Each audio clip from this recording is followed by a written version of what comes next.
மாரியம்மன் என்பவள் ஒரு தமிழ்நாட்டு நாட்டுப்புற பெண் தெய்வம். அதுலயும் குறிப்பா கிராமப்புறங்களில் அதிகமா வழிபடப்படுற ஒரு தெய்வம். இந்த மாரியம்மனை நம்ம மலையம்மன் அப்படின்னு சொல்லுவோம். வெயில் காலத்துல ஏற்படுற வெப்பத்தால அதிகமான பேர் அம்மை நோயால பாதிக்கப்படுவாங்க.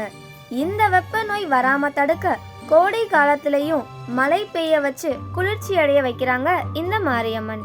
இந்த மாரியம்மனுக்கு தல விருட்சமாக வேம்பு மரமே இருக்கு. மாரியம்மன் அப்படின்னாலே நம்ம எல்லாருக்கும் தோன்றது மலை, வேப்ப மரம், அம்மை நோய். இந்த மாரியம்மனுக்கும் இது எல்லாத்துக்கும் என்ன சம்பந்தம் அப்படிங்கறத நம்ம இந்த வீடியோல பார்க்கலாம்.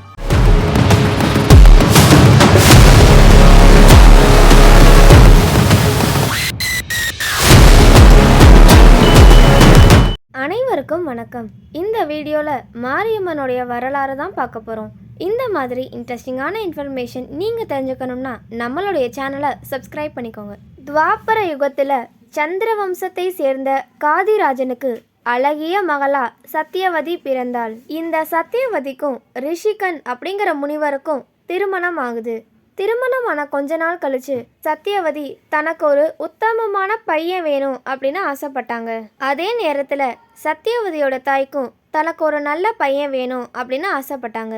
இந்த விஷயத்த சத்தியவதி தன்னுடைய கணவரான ரிஷிகன் கிட்ட போய் சொல்ல, ரிஷிகன் அவங்க 2 பேருக்கும் ஒரு பிரசாதத்தை பரிசா கொடுக்கணும்னு நினைச்சாரு. ஒரு பிரசாதத்தை குறிப்பிட்டு அதை நீ சாப்பிடணும், இன்னொன்னு உங்க அன்னை சாப்பிடணும் அப்படின்னு சொன்னாரு. அடுத்த நாள் 2 பேருமே குளிச்சுட்டு நீ அத்தி மரத்தையும் உன்னுடைய தாய் அரச மரத்தையும் சுத்தணும் அப்படின்னு சொல்லிட்டு ரிஷிகன் கிளம்பிட்டாரு. தன்னுடைய தாயை சந்தித்த சத்தியவதி நடந்ததை சொல்ல, சத்தியவதியோட தாய் கொஞ்ச நேரம் யோசிச்சு, நீ தப்பா எதுவும் நினைக்கலனா நான் உன்கிட்ட ஒரு விஷயம் சொல்லட்டுமா? பொதுவா எல்லா தந்தையும் தன்னுடைய மகன்தான் சிறந்தவனா இருக்கணும் அப்படின்னு ஆசைப்படுவாங்க. உனக்கு கொடுத்துருக்க பிரசாதத்துக்கு தான் அதிக சக்தி இருக்கும், அதை நீ எனக்கு கொடுத்துரு. எனக்கான பிரசாதத்தை நீ சாப்பிடு, மரத்தையும் அதுக்கு ஏற்ற மாதிரி மாற்றி சுற்றிடுவோம். எனக்கு பிறக்கும் உன்னுடைய சகோதரனுக்காக இதை கூட பண்ண மாட்டியா அப்படின்னு சொல்ல, சத்தியவதி கொஞ்ச நேரம் யோசிச்சு சரிங்கம்மா அப்படின்னு சொல்லிட்டு பிரசாதத்தையும் மாற்றி சாப்பிட்டாங்க. மரத்தையும் அதுக்கு ஏற்ற மாதிரி மாற்றி சுற்றிட்டாங்க. சத்தியவதியோட மாற்றத்தை கவனித்த ரிஷி தனது ஞான திருஷ்டியால் நடந்ததை அறிந்தான். உண்மை என்னன்னு தெரிஞ்ச பிறகு ரொம்பவே அதிர்ச்சி அடைந்த ரிஷிகன், என்ன இப்படி பண்ணிட்ட சத்தியவதி? நான் ஒரு பிராமணன் அப்படிங்கிறதால என்னுடைய மகன் பிரம்ம ஞானியாக இருக்க வேண்டும் அப்படின்னு சொல்லிட்டு மந்திரம் ஏற்றி கொடுத்தேன். என்னுடைய மாமனார் ஒரு சத்திரியன் அப்படிங்கிறதால சத்திரிய மந்திரம் ஏற்றி கொடுத்தேன். இப்போ நீங்க இப்படி மாற்றி சாப்பிட்டதால உனக்கு கொடிய கோபம் கொண்ட மகன் தான் பிறப்பான் அப்படின்னு ரிஷிகன் சொன்னதால சத்தியவதி கதறி கதறி அழுக ஆரம்பிச்சிட்டா. அவர் மனைவி இப்படி அழுகிறத பார்த்துட்டு அவங்க சொல்றாங்க, இந்த மந்திரத்தோடைய வீரியத்தை குறைக்க 2 தலைமுறையா அந்த கோபம் பிரிக்கப்படும் அப்படின்னு சொல்லிட்டாங்க. அதே போல சத்தியவதிக்கு ஜமதக்னி அப்படின்னு சொன்ன ஒரு கோபம் கொண்ட ஒரு மகன் பிறக்கிறாரு. ஜமதக்னியோட மகன் பரசுராமர். இவங்க 2 பேருடைய கோபமும் உலகறிந்த ஒன்று.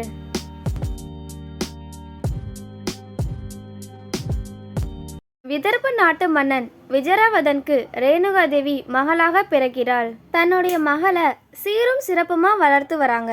ஒரு நாள் ஜமதக்னி முனிவர் வந்து, உங்களுடைய பொண்ணை எனக்கு திருமணம் செஞ்சு வைங்க அப்படின்னு கேட்குறாங்க.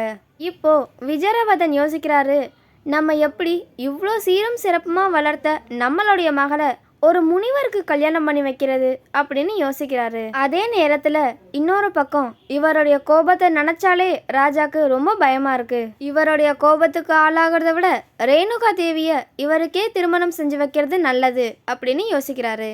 என்னடா மாரியம்மனுடைய வரலாறு சொல்றேன்னு சொல்லிட்டு இந்த வீடியோல துவாபர யுகம், சத்தியவதி, ஜமதக்னி முனிவர், ரேணுகா தேவி இப்படியெல்லாம் சொல்றாங்களே அப்படின்னு நீங்க யோசிக்கிறீங்க. இதுக்கு அடுத்து பார்ட் 2 வீடியோ பார்த்தீங்கன்னா உங்களுக்கே புரிஞ்சிடும். இந்த வீடியோ உங்களுக்கு பிடிச்சா மறக்காம லைக் பண்ணிட்டு உங்க ஃப்ரெண்ட்ஸ் அண்ட் ஃபேமிலிக்கு ஷேர் பண்ணுங்க. மறக்காம நம்மளுடைய சேனலை சப்ஸ்கிரைப் பண்ணுங்க.